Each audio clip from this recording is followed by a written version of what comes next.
प्रधानमंत्री नरेंद्र मोदी ने भ्रष्टाचार के मुद्दे पे बात करते हुए विपक्ष को निशाने पे लिया है। उन्होंने कहा है कि 2014 से पहले हेडलाइंस होती थी कि इस सेक्टर में इतने लाख करोड़ रुपए का घोटाला, भ्रष्टाचार के खिलाफ जनता सड़कों पे उतरी। दिल्ली पुलिस के आला अधिकारी राहुल गांधी के घर पहुंचे हैं। कश्मीरी में भारत जोड़ो यात्रा के दौरान राहुल गांधी के बयान पर दिल्ली पुलिस ने उनसे बात करना चाहती है। 16 मार्च को दिल्ली पुलिस ने राहुल गांधी को नोटिस दिया था, लेकिन राहुल गांधी ने कोई जवाब नहीं दिया। श्रीनगर में भारत जोड़ो यात्रा के दौरान महिलाओं के यौन शोषण पर दिए गए बयान को लेकर के कांग्रेस सांसद राहुल गांधी की मुश्किलें बढ़ सकती है। मनीष सिसोदिया और पूर्व मंत्री सत्येंद्र जैन के अरेस्ट होने के बाद आम आदमी पार्टी की शाखा पे सवाल खड़े हो रहे हैं, लेकिन इस संकट से उबरने के लिए पार्टी की ओर से राजस्थान, मध्य प्रदेश और छत्तीसगढ़ में सियासी जमीन पे तैयार करने के लिए रणनीति बनाई जा रही है। वारिस पंजाब के प्रमुख अमृतपाल सिंह के खिलाफ पंजाब पुलिस का एक्शन जारी है। किसी भी वक्त अमृतपाल सिंह को गिरफ्तार किया जा सकता है। इसी बीच एक बड़ी खबर सामने आई है। पंजाब में जो इंटरनेट सेवा पहले रविवार दोपहर 12 बजे तक बंद की गई थी, उसके बाद अब 20 मार्च तक कर दिया गया है। यानी अब 20 मार्च तक पंजाब में इंटरनेट बंद रहने वाला। पंजाब सरकार की गृह मंत्रालय द्वारा यह आदेश जारी किया गया। सोशल मीडिया पे कथित तौर पे भूगोल के प्रश्न पत्र तस्वीर वायरल हो जाने के बाद असम सरकार ने एक और पत्र लीक होने के खबरों की शनिवार को खारिज करते हुए दावा किया है कि पूरे माहौल को खराब करने के प्रयास किए जा रहे हैं। मुख्तार अब्बास नकवी ने विपक्षी दलों को निशाना साधते हुए कहा है कि प्रधानमंत्री नरेंद्र मोदी के नेतृत्व वाली सरकार किसानों को सशक्तिकरण कर रही है, लेकिन कुछ लोग किसानों को गुमराह करने के गेम में लगे हुए हैं। Justice of India UU Lalit ने सुप्रीम कोर्ट को कॉलिजम सिस्टम को एक आइडियल सिस्टम बताया। उन्होंने कॉलिजम सिस्टम को बचाव करते हुए कहा है, किसी को उम्मीदवार की योग्यता और क्षमता के बारे में कौन ज्यादा सही बता सकता है। कोई ऐसा शख्स है जो दिल्ली में बैठा है या फिर जो जमीन स्तर पर उनके प्रदर्शन को देख रहा है।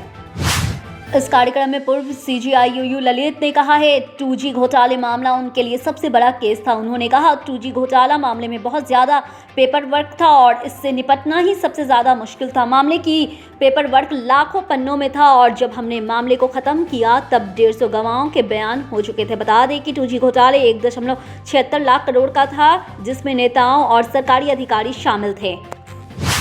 कांग्रेस नेता राहुल गांधी के साथ विदेशी मंत्री एस जयशंकर की बैठक के दौरान ही तीखी नोकझोंक हुई है। राहुल गांधी ने लंदन में दिए गए बयानों पर हुई विदेश मंत्री की एक बैठक में सफाई दी है। इस दौरान उन्होंने कहा है, भारतीय लोकतंत्र खतरे में है, जिस पे एस जयशंकर ने नाराजगी जताते हुए कहा है, हम लोगों से ज्यादातर आपसे असहमत है।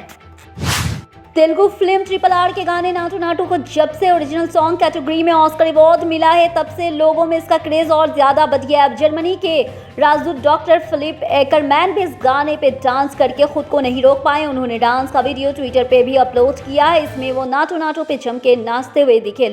अब लोग इस वीडियो को काफी पसंद कर रहे हैं।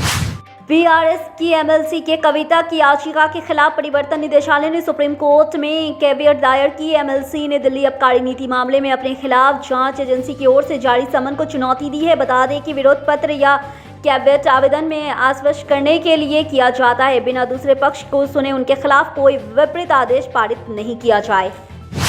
पीलीभीत से बीजेपी सांसद वरुण गांधी ने कुछ ऐसा फैसला किया है जिनकी वजह से अब विपक्षी में खामोश हो गए हैं। बीते कुछ दिनों से बीजेपी सरकार की नीतियों पर चुप्पी साधी रखी थी, वहीं ऑक्सफोर्ड यूनिवर्सिटी के आमंत्रण को ठुकराकर उन्होंने फिर से नई चर्चा शुरू कर दिया।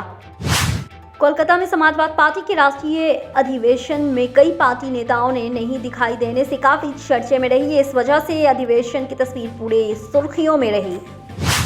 दिल्ली में डीडीएम ने 18 मार्च को फैसला लिया गया है कि तुर्की और सीरिया में भूकंप जैसी स्थितियों से निपटने के लिए दिल्ली के अन्य राज्यों की तरफ से राज्य आपदा राहत बल तैयारी करने की जरूरत है। दिल्ली एलजी विनय सक्सेना की अध्यक्षता और मुख्यमंत्री अरविंद केजरीवाल की मौजूदगी में हुई बैठक में यह फैसला लिया गया।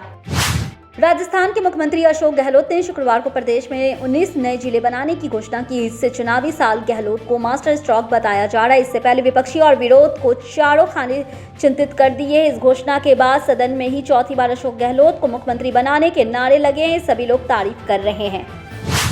यूपी में विद्युत कर्मियों की हड़ताल पर राज्य सरकार ने सख्त रवैया अपनाया है और सोनभद्र जनपद 72 घंटे की हड़ताल पर बैठे अधिकारियों व कर्मियों पर एफआईआर दर्ज कर ली गई है। ये एफआईआर ओबड़ा व अनपढ़ थाने में दर्ज की गई है। ओबड़ा व अनपढ़ परियोजना के मुख्य महाप्रबंधक के तहरीर मुकदमा पंजीकरण में किया गया। राहुल गांधी पिछले काफी दिनों से बीजेपी के निशाने पे अब खुद भारतीय जनता पार्टी के राष्ट्रीय अध्यक्ष जेपी नड्डा ने कांग्रेस नेता राहुल गांधी पे जमके हमला बोला है। बीजेपी अध्यक्ष ने राहुल गांधी पे प्रजातंत्र हर मर्यादा लांघने पर आरोप लगाया है। बीजेपी अध्यक्ष ने कहा है उनसे लोकतांत्रिक तरीके से अपना बोरिया बिस्तर समेटने के लिए कहना चाहिए। नड्डा ने चेन्नई में भारतीय जनता युवा मोर्चा के राष्ट्रीय युवा संसद का उद्घाटन करने के बाद वर्चुअल माध्यम से दिए गए संबोधन में कहा, भारत में 129 दिन के बाद एक दिन में कोविड-19 के 1000 से अधिक मामले दर्ज किए गए, जबकि उपचाराधीन मरीजों की संख्या बढ़ के 5,1915 हो गई है। केंद्रीय स्वास्थ्य मंत्रालय के रविवार सुबह 8 बजे के अद्यतन आंकड़े के अनुसार देश में 24 घंटे के भीतर संक्रमण के कुल 1071 नए मामले दर्ज किए गए, जबकि 3 और मरीज की जान गंवाने में मृतकों की संख्या बढ़कर 5,30,802 हो गई है। महाराष्ट्र में भारतीय जनता पार्टी और मुख्यमंत्री एकनाथ शिंदे की अगुवाई वाली शिवसेना राष्ट्रीय जनतांत्रिक गठबंधन के अन्य घटक दलों के साथ राज्य की सभी 278 विधानसभा 48 लोक सीट पे मिलकर चुनाव लड़ेगी। भाजपा के प्रदेश अध्यक्ष चंद्रशेखर ने शनिवार को नागपुर में यह जानकारी देते हुए कहा था कि अभी सीटों के बंटवारे पर कोई औपचारिक फैसला नहीं लिया गया। असदुद्दीन ओवैसी ने आज पूर्णिया में बिहार के मुख्यमंत्री नीतीश कुमार पे बड़ा हमला बोला है। आज जनसभा को संबोधित करते हुए ओवैसी ने कहा है, भारत में भाजपा को मजबूत करने के लिए इतिहास नीतीश कुमार को याद रखेगा। जब गुजरात जल रहा था तब वे रेल मंत्री थे। अगर उन्हें लगता है कि MIM पार्टी, तो उन्हें याद रखना चाहिए कि वो कुर्मी और कुशवाहा से आगे बढ़ सकते हैं। वारिस पंजाब दे भगोड़े प्रमुख और खालिस्तान समर्थक अमरपाल सिंह को गिरफ्तार के लिए पंजाब पुलिस का ऑपरेशन दूसरे दिन भी जारी है। पूरे राज्य में सुरक्षा को बढ़ा दिया गया है।